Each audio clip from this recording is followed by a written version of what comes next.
Did you know that more people now get their news online than from any other source? MaineWebNews.com covers the current events forming the trends of tomorrow.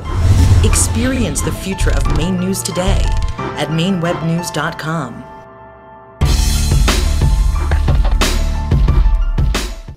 Immigration, by its very nature, has always been a divisive issue in every country and at every period of time, to one degree or another.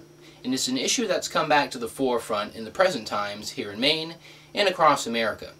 For more on this issue, here is Erick Bennett with today's episode of The Pulse of Maine. Today on The Pulse of Maine, we're sitting with Diane Russell, who is a state representative for District 120, which is Munjoy Hill in the Old Port area. We're going to be talking a little bit today about the immigration referendum. What we're talking about here is recent immigration and since this country's inception. You know, Munjoy Hill, where we are right now, is an immigrant community. It was full of Italians who worked hard, provided for their community, built businesses. In fact, Amato's, which Subway is based on, the Subway brand, Amato started out with a push cart way back in the day. They were selling Italians because it was the one way that you could get your carbohydrate, your meat, and your vegetables all in one, and so they would sell these Italian sandwiches, hence the name, off of a cart, and that has grown to this day. Our community continues to get Italian sandwiches, and now we have a Subway chain. I would say that immigrants have played one of the most crucial roles in the history of the Republic, primarily because they are the ones that have lived most recently under the tyranny of, for example, the communism in the Soviet Union or East Germany, Hungary, Czechoslovakia, or under the impression of Sharia law, whether or not it's Iran, Iraq, Saudi Arabia, whatever. So these people have lived under the tyranny that we are on the borderline of toying with right now. So these people have the greatest appreciation, the greatest knowledge of the threat that we are now facing, so that it is probably going to be immigrants who are going to lead us in fighting back the tyranny and oppression which is now developing across the country.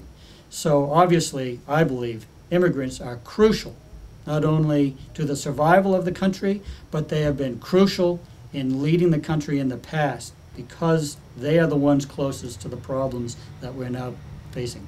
I think most Americans, I would say, it would be fair to say, support immigration.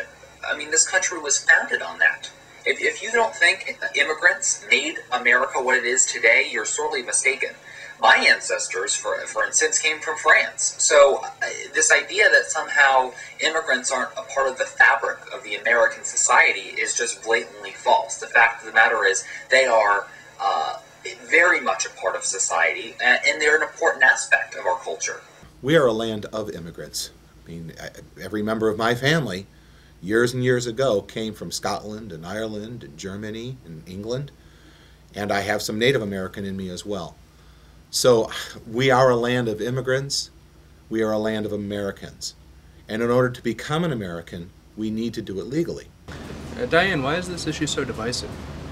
I think what it comes down to is that people are feeling as though their lives are in disarray, the economy's bad, and people really are looking inward. They're looking at their own fears. And I think that anytime you have an opportunity to create an other, whether it's black people before the civil rights movement, whether it's gay people now or it's immigrants, anytime that you can blame an other, it makes it easy. And that sort of tends to happen when the economy's that bad, because people are looking around their own lives and are not secure, and it's a lack of security and a fear that I think prompts that initial gut reaction. There's also, when we grew up, we were taught in school. One of the founding principles that we were taught in elementary school and all through high school was that as a U.S. citizen, you have the right to vote. It's not just your right, it's your responsibility, but fundamentally you have a right to vote.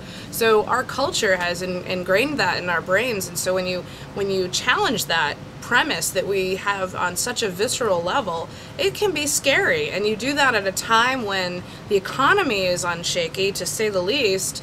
You're challenging people's fears on a very base level, and I think that that's why it's so divisive. People are afraid that they're going to be losing something when someone else gains something. I believe that this is controversial because there are two diametrically opposed agendas involved. One, you have the group of American citizens who believe in the country, believe in our culture, and believe that any immigrants coming into the country have an adjustment period where they must learn our customs, the laws, traditions. Frequently they're coming from a country where corruption, fraud is the way of life. They must come here to learn that that is not the society that we wish to create here. We are an educated, civilized society, and we expect people to obey the law and follow the rules. The question of illegal immigration and the legalization of these people that have been coming over here is a divisive issue because it actually strikes at the core of our heart. Because we are a loving country and we want to be able to say, yes, come on in and stay. There's plenty of room, there's lots of opportunity here. We are still the greatest country in the world. Illegal immigration is a very controversial topic, one that's debated all across the country, and in particular in recent times with the passing of the Arizona law that essentially would give opportunity for police to enforce immigration policy. Now, the reasoning behind the Arizona law was because of a lack of participation or a lack of enforcement on the part of the federal government to enforce the current immigration policies of the United States. President Obama and his administration has sued Arizona due to the constitutionality of the law, so we'll see how the process plays out moving forward. Do you support the Arizona law that was passed? Well, thanks for asking that, Eric. I categorically oppose the Arizona law. I think that it's very telling if you watch the press conference that the governor put forth in Arizona, where this law was signed into being, that someone asked, do you support racial profiling? And she really didn't have a good answer. How do you do this without racial profiling? She didn't have a good answer. In fact, she stumbled on that particular question. You cannot implement this law without racial profiling. I'm very proud that Maine has passed a law that bans racial profiling, and I think that we need to continue. If someone gets pulled over under a probable cause, if you're going to check one person's license, you should probably check everyone's. If you're going to check one person's birth certificate, you should probably check everyone's. I think that we do need to address the illegal immigration. I don't think that the policies that are being proposed right now are probably the smarter way to go. But I do think that we need to have a little bit more compassion, and we need to make sure that we are not telling people that they are not welcome here, period. Because a lot of people come in on visas to get educated, they come in to work, they come in to do a lot of things, and we need to make sure that they're not being pulled over and targeted unjustly, because they're contributing to our communities. 2 weeks ago, I met with President Obama. He promised that we would get word from his administration on what they were going to do to secure the border. Well, we finally got the message. These signs calling our desert an active drug and human smuggling area. These signs warning people of danger and telling them to stay away. I'm 80 miles away from the border and only 30 miles away from Arizona's capital. This is an outrage. Washington says our border is as safe as it has ever been. Does this look safe to you? What is our country coming to? We will not surrender any part of Arizona. We need to stand up and demand action. Washington is broken, Mr. President.